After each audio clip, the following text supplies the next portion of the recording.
Express Podcast y Global P&G presentan Migrantes. Bienvenidos a la segunda parte del podcast con la historia de Jenny Pardo y Patricio Mercado y su emprendimiento. En esta ocasión, profundizaremos en los secretos que llevaron al triunfo de su iniciativa, descubriendo valiosas lecciones sobre la gestión efectiva de un negocio. A partir de su emprendimiento, nos revelarán cómo han llevado con éxito tanto su iniciativa de negocio como su relación amorosa. Con Jenny y Patricio, dialogaremos acerca del origen de la arepa como alimento. Conoceremos cuál fue su proceso en Londres para poner a funcionar su idea y hablaremos de cómo la pandemia de COVID-19 transformó su proyecto. Por supuesto, conoceremos cómo la arepa es también un alimento que encanta al público inglés. Hola, soy Pedro Prado y esto es Migrantes. ¿Se puede vivir, Patricio, de la arepa en este país, en Inglaterra? Sí, definitivamente. Sí, pero sí, claro que sí, pero lo que te decía, tienes que saber cómo hacer las cosas.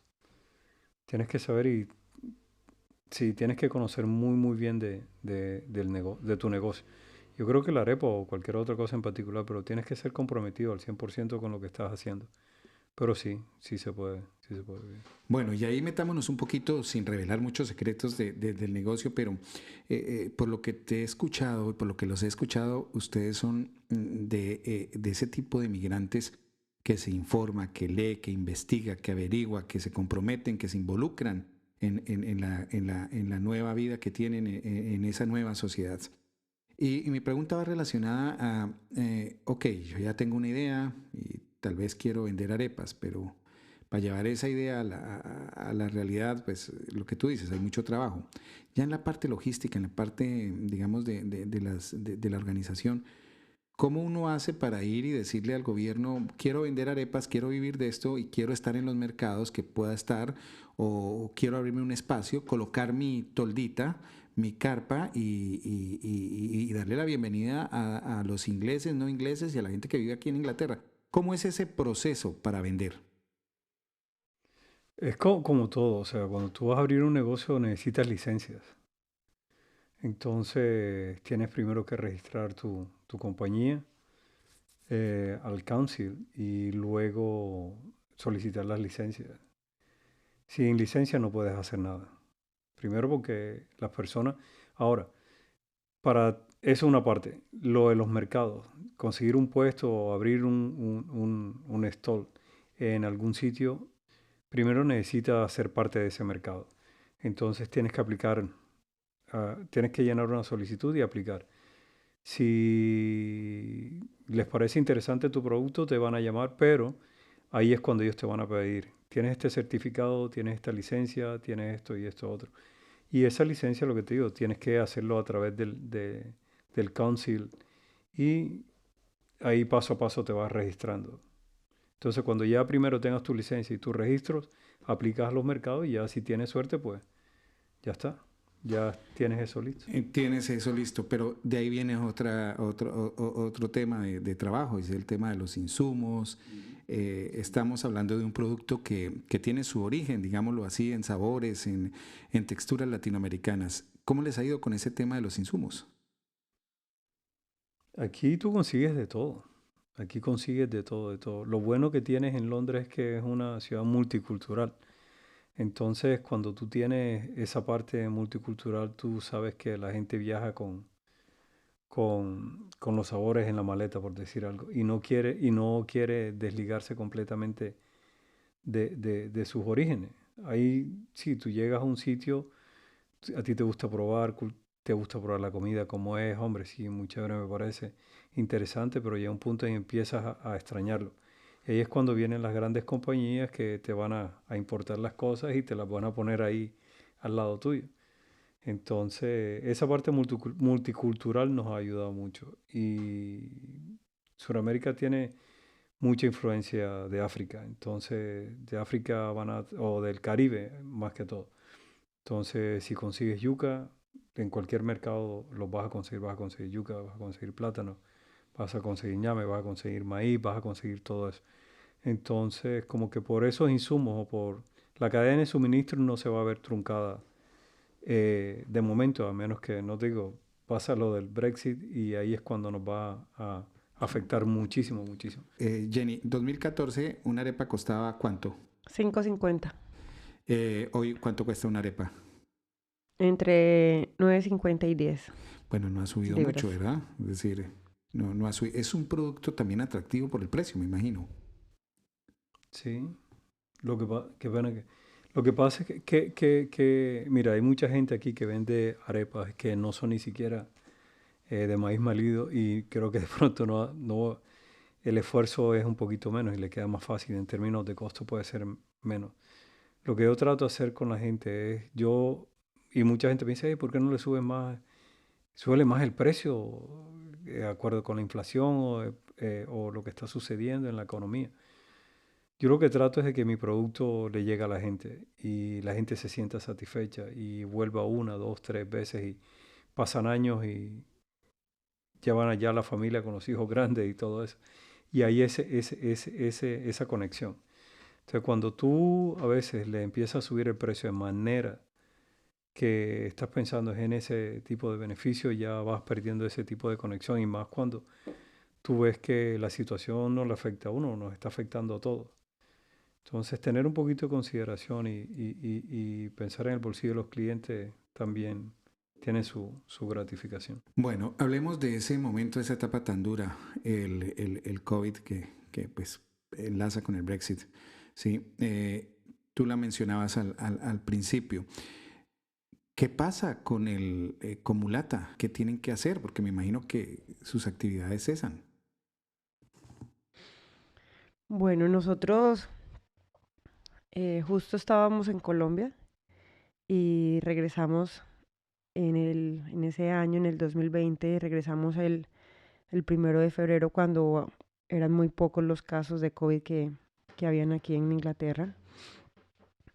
Pero ya Patricio, la mente creativa de Mulata, ya tenía una serie de ideas eh, donde él pensaba cómo llevar, cómo hacer que nuestro producto le llegara directamente a los clientes, a la puerta de la casa, sin tener que el cliente llegara a nosotros a las diferentes locaciones que teníamos. Entonces, hasta cuando ya comenzó el lockdown, no le dio el tiempo suficiente para ir trabajando en esa idea. Entonces, cuando ya se llegó el lockdown, ya nosotros teníamos prácticamente todo en el papel como nuestra estrategia para ver qué íbamos a hacer, porque pues básicamente nosotros, nuestro trabajo depende de los mercados que iban a ser cerrados. Entonces, gracias a nuestras redes sociales empezamos a publicar que se había ampliado nuestro menú y comenzamos a hacer los domicilios. Y fue un boom. Y ahora están con domicilios también. Es la hora que seguimos haciendo domicilios. O sea, fue como la historia de Mulata se dividió en dos, antes del COVID y después del COVID, porque abrimos una nueva unidad de negocio, que son nuestros productos congelados. Comenzamos bueno, después de que pasó el COVID, bueno, durante el COVID del año 2020, podría decir que ha sido uno de los años más duros, pero en términos de que estuvimos demasiado ocupados, mucho más ocupados que en los años anteriores, porque llegamos a tener hasta 3 días de domicilio en la semana y eran órdenes constante y manejábamos por todo Londres, desde el norte hasta el sur, este y oeste. Una nueva unidad de negocio y son los productos congelados. Hablemos más de esto. Sí, eso empezó, bueno, estuvimos viendo lo que teníamos ya, los productos que teníamos y siempre nos pusimos a pensar qué otra opción le gustaría a la gente. Empezábamos a hacer, creo que antes de irnos ya empezamos a hacer como en diciembre qué le podemos hacer a la gente. Entonces hagamos unos tamalitos, hagamos lechón, hagamos cosas de esas. Y bueno, veíamos que siempre tuvo muy buena aceptación y tuvo muy buena salida. Ya cuando decidimos crear el menú congelado, dijimos, bueno, vamos a salir con un producto nuevo cada 3 meses y eso va a crear como que la gente no se nos aburra.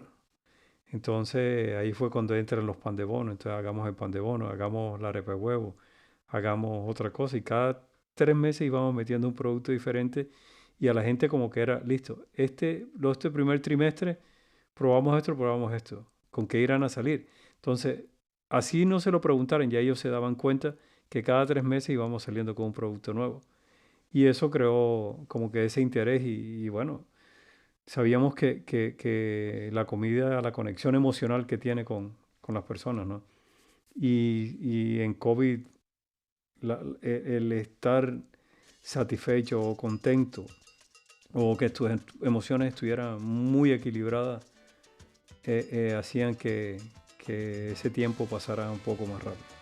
Mulata es un sueño grande y sí, o sea, lo que tenemos en mente es eso, crear más puntos, seguir con la línea de congelados, ya desarrollar otras marcas y sí, eso ya lo tenemos.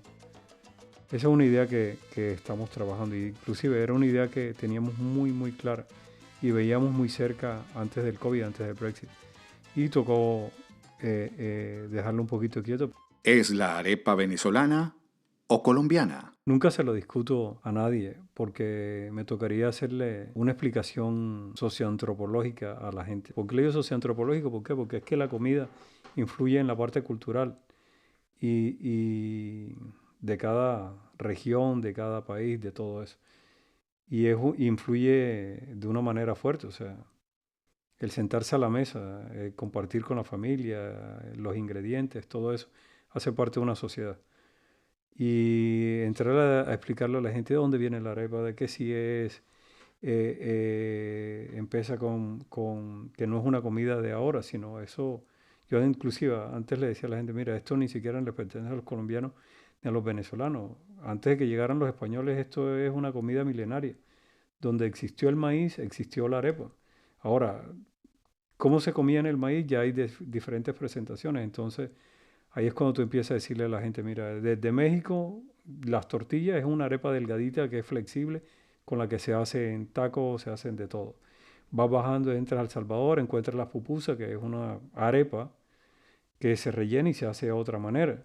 Y así vas bajando hasta que te encuentras con Colombia y Venezuela. Entonces yo le digo a la gente, mira, eso yo no sería arbitrario apropiándome de algo que no es mío o que no es nuestro. Eso es una comida milenaria, eso es una comida que le pertenece a los indios y hay que agradecer que nosotros somos bendecidos porque la estamos disfrutando.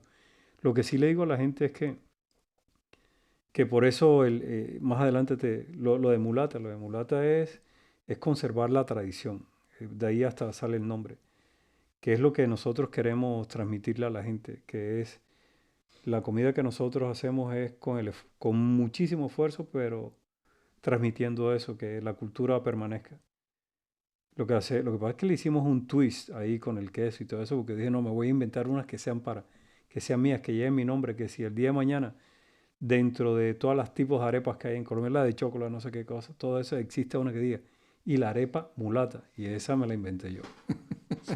Que expliquémosela, tiene queso. Sí, si es una arepa, bueno, es arepa de maíz molido, de maíz cocido, molido, y todo es como la arepa tradicional colombiana. O sea, nosotros no utilizamos harinas precocidas. La masa que hacemos es de maíz, que es maíz pilado, cocido, lavado, molido, y ahí tenemos dos para las empanadas y para las arepas. Bueno, entonces la arepa en particular, la cogemos esa arepa, la abrimos. Ahora la gente me dice, no, pero es que si es rellena, es venezolana. No, la arepa es tan hermosa, que es tan versátil, que tú te la puedes comer relleno, más pequeñito, para acompañar un guiso.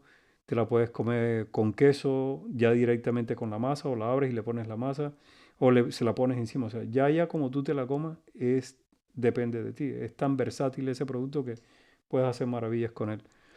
Entonces, cuando la gente me dice, no, es que son rellenas, son como las venezolanas, ahí es cuando le digo, no, sí, si hay algo que tengo que reconocerle, y tiene uno de verdad seriamente que reconocerle a los venezolanos, es que son los rellenos, tienen infinidad de rellenos.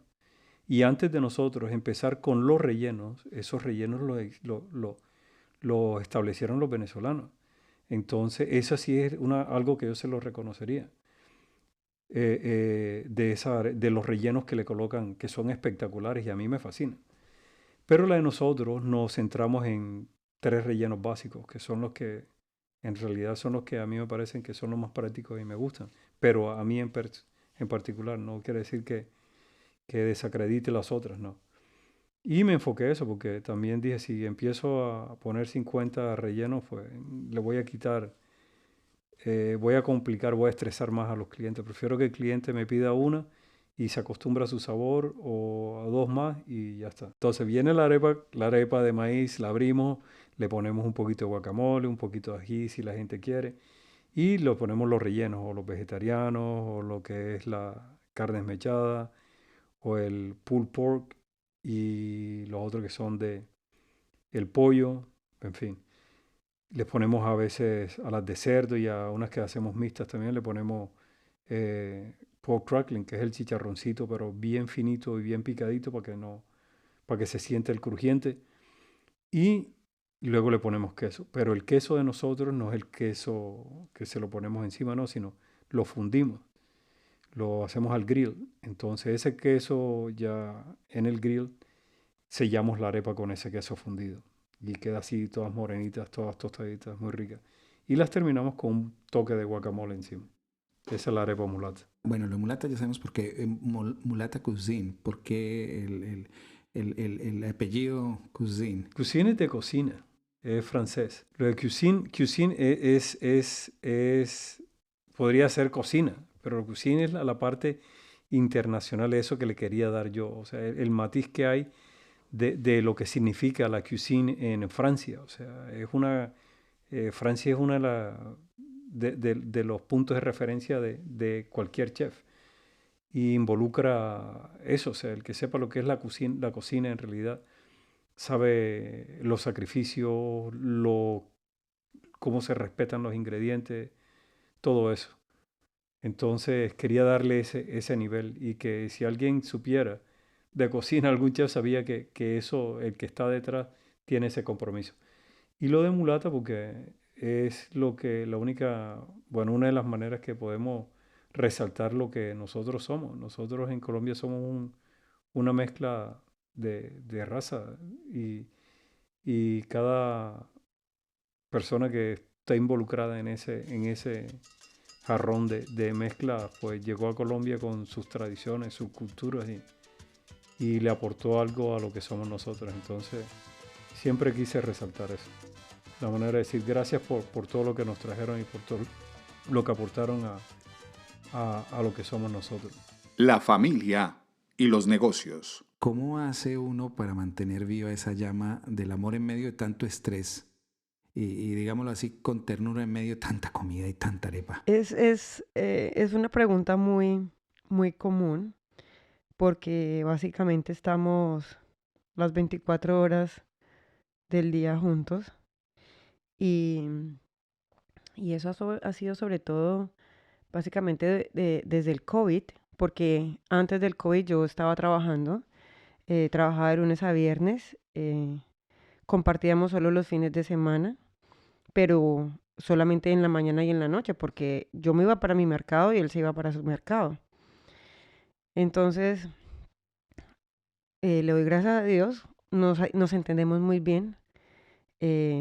Durante el COVID, fue uno de los momentos más críticos para muchas parejas, de pasar de verse en solamente un par de horas en la mañana y en la noche, a pasar a verse en completamente el día en la casa, encerrados.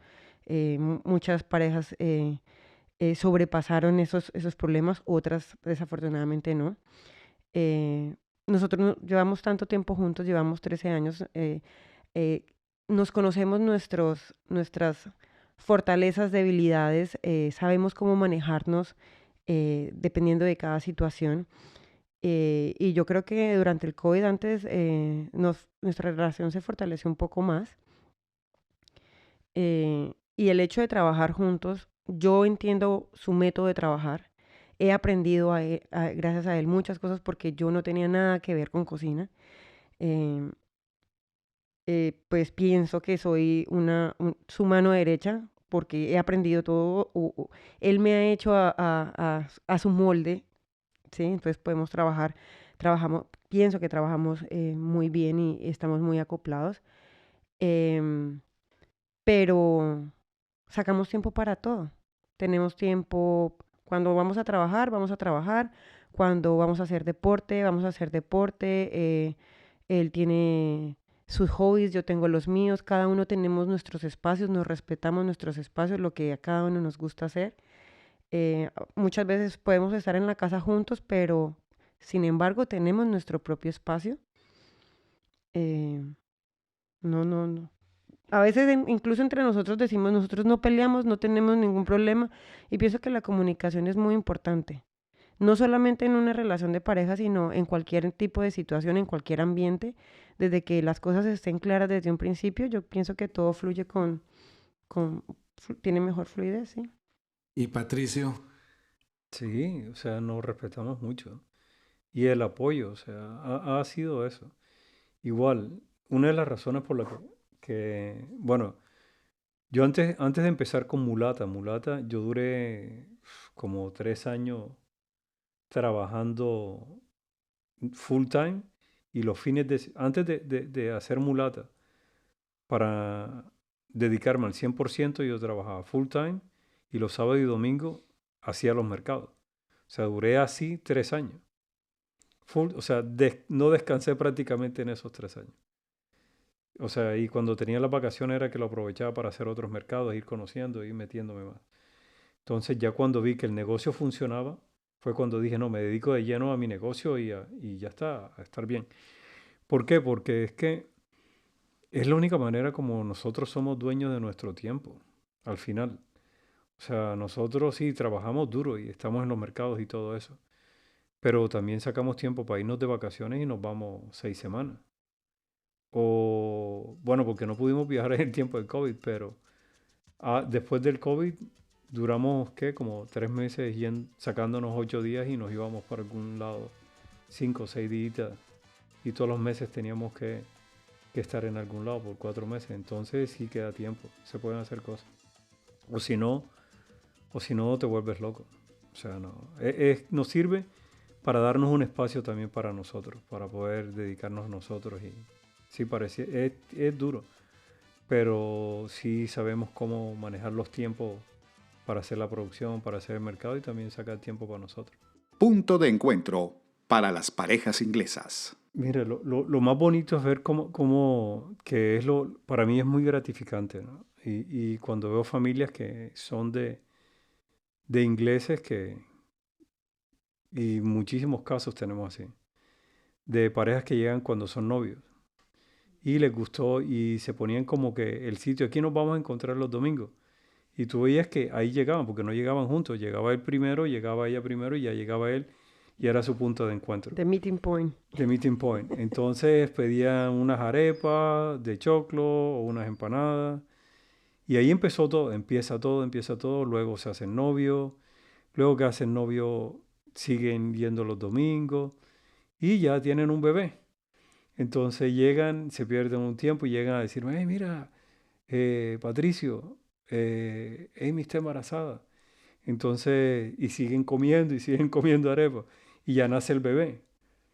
Y siguen comiendo arepas. Entonces, todo ese proceso, desde que se hicieron novios, se casaron, tuvieron bebé y ya el bebé está grandecito, tiene 1 año, tiene 2 años, te lo pasan, te abrazan, cuando tú les hablas te reconocen.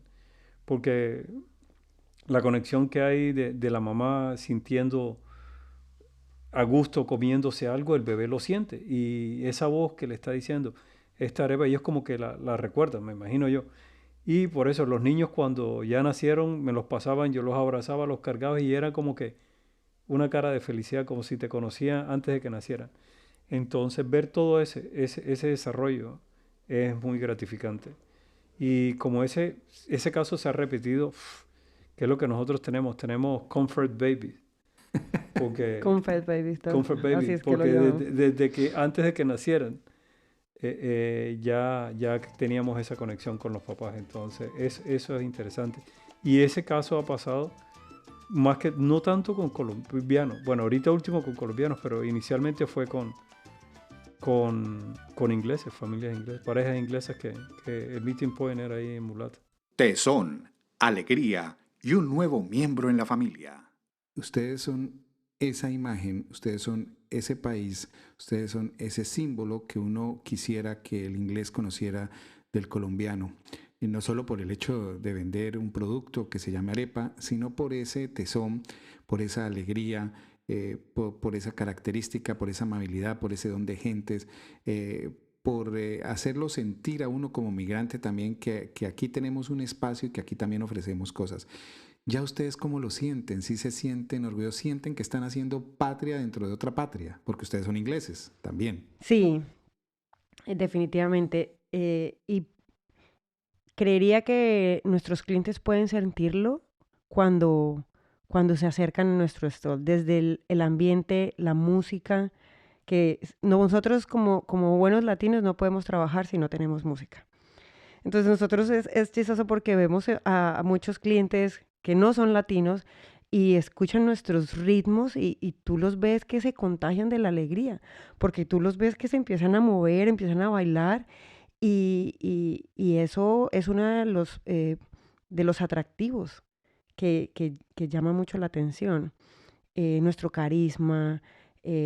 Muchas veces un cliente vuelve a algún punto, a algún restaurante, no solamente porque la comida sea rica, sino por la forma como es atendido, el recibimiento.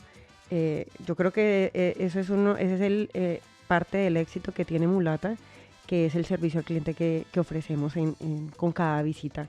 Que tenemos clientes que van todos los fines de semana y todos los fines de semana siempre estamos ahí para recibirlos con una sonrisa. Pues hoy hemos recibido una noticia muy bella de esta hermosa pareja. Y es la noticia de que viene en camino un nuevo ser, alguien que va a estar en la familia y va a disfrutar no solo de las delicias que hacen, sino también de ese trabajo tan bonito que llevan haciendo durante años. Pues muchísimas gracias, Patricio, muchísimas gracias, Jenny, muchísimas gracias a esa criatura que viene en camino y a ustedes, y esperamos seguir teniéndolos en Express Podcast. Muy amables. Gracias a ti, Pedro. Gracias, Pedro. Express Podcast y Global P&G presentaron Migrantes.